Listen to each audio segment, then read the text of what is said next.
Welcome to Chillin' 101. We hope this video helps. You start by verifying eligibility and gathering proof. This saves time and prevents dead ends. First, get the IMEI from settings or by dialing *#06#. Next, locate the purchase proof, receipt, original account holder name, and date. Then, check the carrier unlock policy and make sure the account is in good standing and not blacklisted.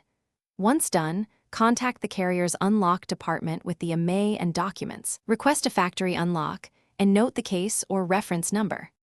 Now you file the official unlock request. Accuracy here matters. Use the carrier's online portal or speak to customer support and attach a photo ID, the original receipt, and the IMEI. Provide the account number and any authorization from the original owner if needed. Confirm fees or waiting periods, then record the request ID and expected processing timeframe.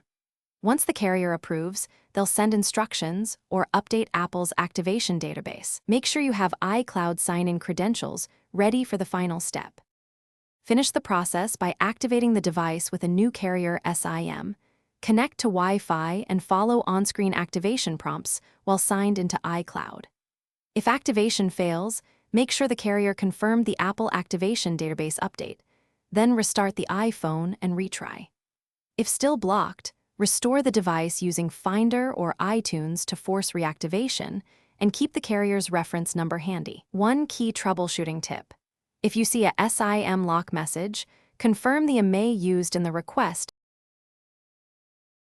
Thanks for watching. Consider subscribing if we helped you.